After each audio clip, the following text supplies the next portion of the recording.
शांति माला नल शिमरा में तेरा नाम, शांति माला नल शिमरा में तेरा नाम। बन जावा बंदा में तेरा ही कृपा निधान, बन जावा बंदा में तेरा है कृपा निधान। क्रोध ऐसी अग्नि है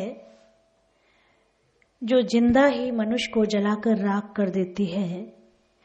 क्रोध को नियंत्रण करने के लिए प्रभु का सिमरन करना चाहिए। जीवन में बहुत सा उथल पुथल देखनी पड़ती है। जीवन में बहुत कठिन रास्ते आते हैं, बहुत दुर्गम मार्ग आते हैं, और जिनका सही फैसला क्या है और क्या नहीं है ये समझ भी नहीं आता है। फैसला लेते हुए कई बार बच्चे घबराते भी हैं, डरते भी हैं कि हमारा फैसला सही है गलत है।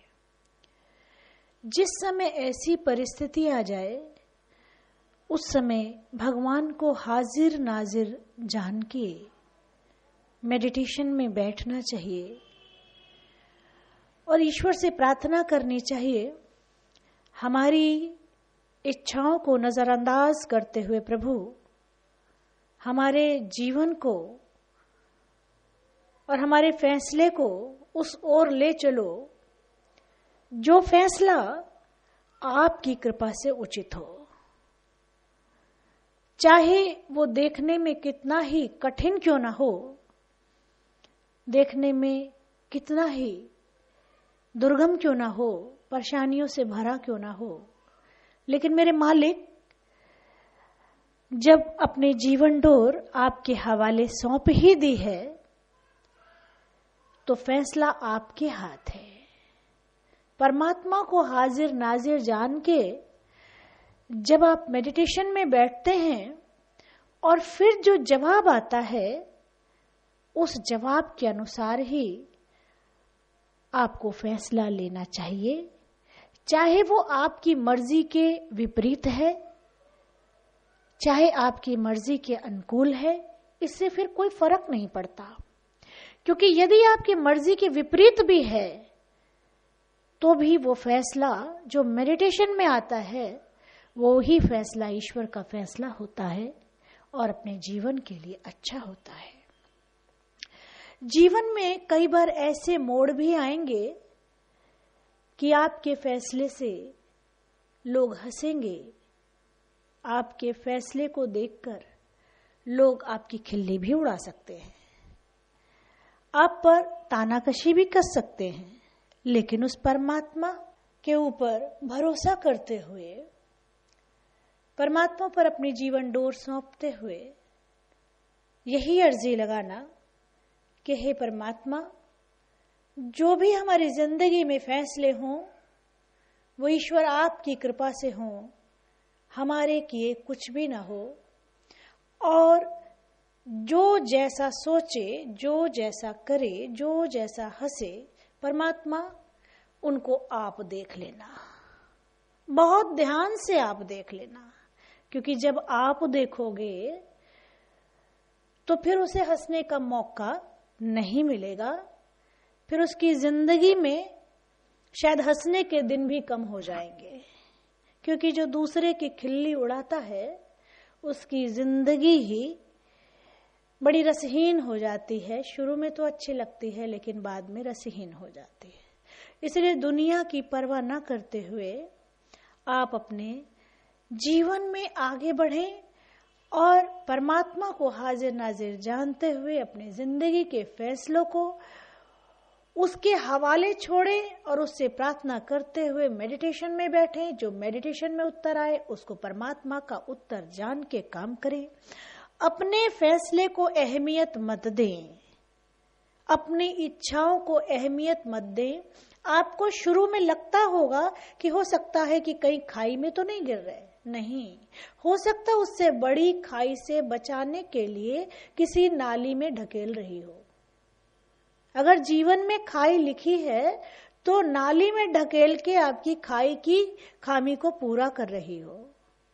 इसलिए शुरू में बहुत कुछ देखने में बड़ा विपरीत लगेगा, लेकिन उसका अंत बहुत भला होगा। इसलिए कभी घबराना नहीं कि हम तो ऐसा चाहते हैं लेकिन मेडिटेशन में ये उत्तर आ रहा है, मेरी इच्छा तो ये है लेकिन मेडिटेशन में ये आ रहा, करें क्या? वही करें जो मेडिटेशन में उत्तर आए, क्योंकि मेडिटेशन में उत्तर जो भी आएगा वो आपकी इच्छा अनुकूल हो या विपरीत हो, वही करें जो आपके मेडिटेशन में उत्तर आए। क्योंकि मेडिटेशन में जब बैठेंगे तो उसे हाजिर नाजिर जान के बैठेंगे, फिर किसी के फैसले का इंतजार नहीं, फिर किसी की कोई सुनवाई नहीं, फिर जो अंतर आत्मा का जवाब है वही परमात्मा का जवाब है। क्योंकि इस दुनिया में इंसान अकेला आया है, अकेला जाएगा। अच्छा है चाहने वाले जितना जल्दी आपसे मुख मोड़ ले, आपसे हाथ खींच ले, उतनी जिंदगी शुरू में मुश्किल होती है लेकिन बाद में बड़ी आसान हो जाती है। क्योंकि जितना जीवन में मोह कम हो जाएगा उतना रास्ते बड़े सुगम हो जाते हैं। इसलिए कभी घबराना नहीं कि आपके अपने चाहने वालों ने आपसे मुख मोड़ लिया, कभी घबराना नहीं। ये आगे के जीवन के लिए रास्ते खुल गए। जो भी होता है ईश्वर की कृपा से होता है, जो भी जीवन में घटित हो रहा है परमात्मा की कृपा से हो रहा है। जो आगे जीवन में होना है वो होके ही रहना है, इसलिए घबराना कैसा। और जब डोर प्रभु के हवाले सौंप दी है तो फिर उसका माझी तो फिर प्रभु ही है, और जिसका माझी प्रभु है उसकी नैया भला डूब कैसे सकती है। जिसकी पतवार प्रभु के हाथ है उसकी नैया कभी नहीं डूबती। हंसने वालों की जिंदगी हंसने लायक नहीं रहती, इसलिए लोगों की हंसी से कभी घबराना नहीं, लोगों की टोंटिंग भाषा से कभी घबराना नहीं। परमात्मा के सत्य राह पे सदा चलते रहना, बढ़ते रहना, बढ़ते रहना और बढ़ते रहना। प्रभु के बताए हुए रास्ते बड़े अनमोल होते हैं और बड़े कठिन होते हैं, उन्हें पार करना सबके बस का नहीं होता। कोई 4 कदम बढ़ा के वापस हो जाता है, कोई 10 कदम बढ़ा के वापस हो जाता है, कोई 50 कदम बढ़ा के वापस हो जाता है, कोई 99 कदम बढ़ा के वापस हो जाता है। 100 तक तो कोई पहुंचता है, जो हर दुर्गम मार्ग को पार करता चला जाता है, पार करता चला जाता है। वहां साईं स्वयं खड़ा होता है। संग रह के असंग जैसा और असंग रहते संग जैसा। किसी के साथ रहने से कोई आपत्ति नहीं होनी चाहिए, संग रह के भी कोई दिक्कत नहीं होनी चाहिए। अपने अंदर इतनी शक्ति हो। जिसने जीवन में मौन को साध लिया है, जिसने जीवन में अपने शब्दों पे कंट्रोल कर लिया है, उसका जीवन आनंदमय हो जाता है।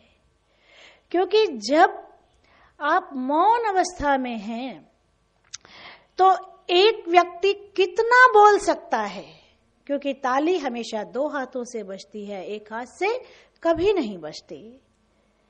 आप लाख बजाओ, एक व्यक्ति 10 मिनट बोलेगा, 15 मिनट बोलेगा, आधा घंटा बोलेगा, 1 घंटा बोलेगा, 2 घंटा बोलेगा, 4 घंटा बोलेगा, आखिर थक के हार के बेहोश हो जाएगा, क्योंकि आप तो मौन व्रत हो।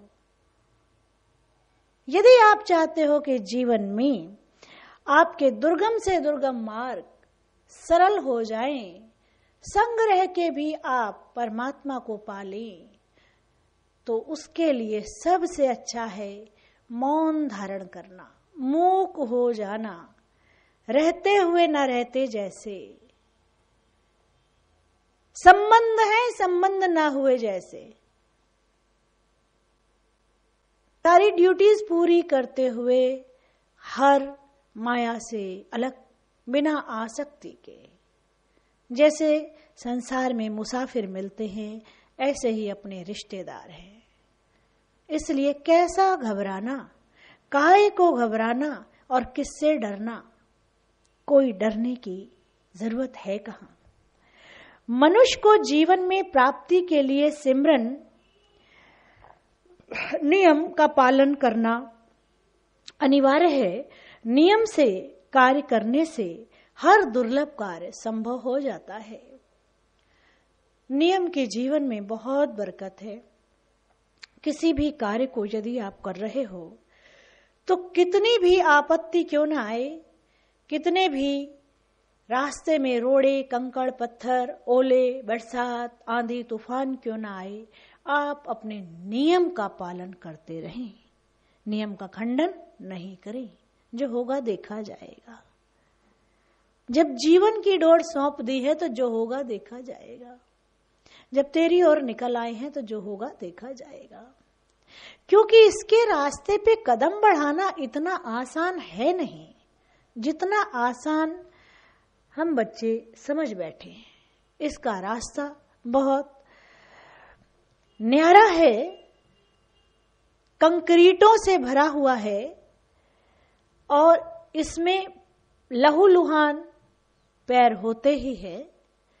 पैरों को लहूलुहान होने से बचाना चाहते हैं तो मुड़ चलें, और लहूलुहान की परवाह नहीं करनी है तो बढ़ चलें। माना के साथ रह के लहूलुहान होंगे, क्या फर्क पड़ता है? कोई फर्क नहीं पड़ता। इतने जीवन में कांटे आएंगे, आने दो, कोई फर्क नहीं पड़ता। जो कांटों से घबरा जाता है वो फूलों से मरहूम रह जाता है। कांटों से कैसा घबराना? कोई घबराने की जरूरत है ही नहीं। हर कांटे को पार करते हुए ही ये साधन यहां तक पहुंच पाया है। फूलों की खुशबू ये साधन ले रहा है। पहले कांटों को पार करना पड़ता है। कांटे जीवन में बहुत आते हैं, इसलिए कांटों से कैसा घबराना।